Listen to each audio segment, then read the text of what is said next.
Hey, it's Chris Aiken from the Classic Metal Show. Most people know me as the foul-mouthed shock jock from the Classic Metal Show, or the no-nonsense heavy metal critic from pitriff.com. Now you get to learn the other side. My first book, Little Victories, A Tale of Divorce, Debauchery, and Finding Happiness, comes out on January 13th in paperback and digital formats on Amazon and iTunes. It details my real-world emotional struggles over a year that included a divorce after a quarter-century of marriage and the death of my father.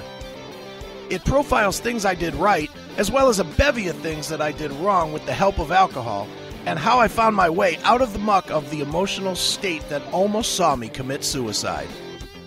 Pre-order your copy of Little Victories, A Tale of Divorce, Debauchery, and Finding Happiness today at www.chrisaikenbooks.com and get in touch with the more fallible side of me, Chris Aiken. Sounds happy, huh? Dude, this thing, I know I'm a little distracted, but since we're talking about shooting, dude, this thing over at Billy's Club is fucking crazy. Can you tell what happened yet? I'm reading through various reports here, and it says basically that there's like 50 dudes running through the streets right there outside of Billy's Club and Brothers, which is right next door, shooting and with machetes. Machetes? Apparently, the shootings and stabbings that occurred in the area of the Foundry may not have been caused by band members taking the Battle of the Bands to a new level. Bystanders have reported that 50 scary white dudes dressed in black, carrying guns, machetes, and baseball bats, were running through the streets, messing people up. That's in quotes. Messing people up? That's probably what some dumbass said that the news interviewed. Okay. Let me get to another news story here. The Foundry Concert Club near West 117th in Lakewood was the center of a gruesome mob attack that has thus far sent 4 people to nearby hospitals. Witnesses first described seeing the crowd dressed in all black near the Brothers Lounge in Cleveland near West 117th. According to the server staff at My Friend's Restaurant in Cleveland, they were all wearing black. They were all gathered near here. And then they all went running. Some went behind Brothers Lounge. Some went behind Pizza Hut. Some went behind Walgreens. They were running towards the club, Foundry Concert Club. Meanwhile, in Lakewood, Phyllis Wagner was standing near Coutant Avenue, C-O-U-T-A-N-T. Is that Coutant? Something like that. All right. And described a crowd of approximately 50 people wearing all black crossing over from Cleveland with machetes, baseball bats, batons, and guns. They came from Cleveland. I don't know what their reasoning was, but they were very upset. How do they know they came from Cleveland? Who knows? Some dumb bitch. He doesn't know a fucking thing.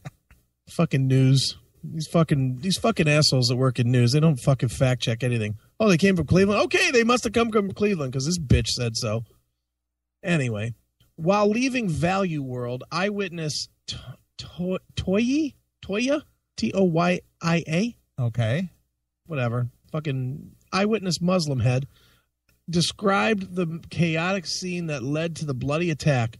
There was 3 guys beating up one guy on the street, and then another group of guys wearing all black pulled one of the guys out of the car, and they began to beat him. Wow. Minutes later, according to Muslim Goof, a scary white guy with a beard wearing all black came out of nowhere and started shooting aimlessly into the crowd, then shot up in the air 3 times. After the shots were fired, according to the eyewitness, a large group dispersed through side streets in Lakewood and Cleveland. According to the Lakewood Police Department, at the same time of the writing, 10 arrests have been made. Wow. So that's and literally, there's a picture. Here, I'll send you the link to the picture. Machetes and baseball bats and guns. Yeah, but when you see the picture, you'll see they literally have the Foundry completely roped off. Wow. Look at this shit. Okay. There you go. All right. You'll see the picture. I mean, it's the Foundry. Yeah. And man, but I did text Billy, and Billy said he's fine. So, not that we want to see anybody get smoked at one of this fucking stupidity, but at least our buddy Billy is, not in the middle of this. Sure. At least they're not shooting him because they wanted his gig from the Breakfast Club. What? It's a high-paying gig. I can see putting a bullet in somebody for him. Yeah. Sometimes Billy does go out of key. Sometimes he deserves a bullet for that too, I guess. But there it is, Foundry Concert Club. Yeah. Nutty. That's fucking crazy. Well, you can tell they were from Cleveland. Yeah, well, I was thinking so. I just looked at the pictures. Thought, yeah, it was these guys that came in from Cleveland. What is that's the border, right? What's the border? 117th Street.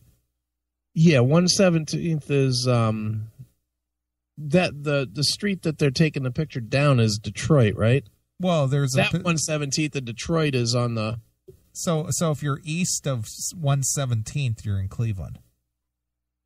Because you can actually see the Cleveland sign on the post. Okay, yeah. So if the guy crosses the street, he's definitely from Cleveland. This is Lakewood, man. That's Cleveland over there. Yeah, man. Fuck scumbags from Cleveland. 50 feet makes a difference. Right. They were from Cleveland. Yeah, man. How'd you know that? Because they came across the street. Those inner city hoodlums. This is Euclid, or not Euclid, but Lakewood. That's Cleveland over there. That's the dirty side of town. Yeah.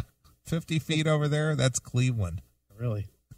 Tell you what, that would scare the fuck out of me if I was going down there to see a show and saw a bunch of guys with machetes and ball bats chasing me. And guns. Fuck that. I'd be less scared. What would you be less scared of, a gun or a machete? Just being in the fray of all that. Yeah. But I mean, if you had to pick one to fight somebody with, would you fight somebody that has a gun or a machete? Well, I mean, if somebody had a gun, I don't think there'd be much of a fight if they were going to use it. Yeah. See, I think I would actually go for the gun because the odds are likely for them to miss. Sure. But if they were at point blank range, I mean, what are you going to do? Die? Same as if you're at point blank range with a machete. Well, you pretty much going to die there too. That's only if you get stabbed. Yeah, what do you think they're going to do? Fucking let you see your reflection in it? Well, I mean, I'm sure they're going to wield that thing around and chop at you. Yeah, that just sounds worse. I think I'd rather take a bullet to the skull. Just be done with it. Just finish it.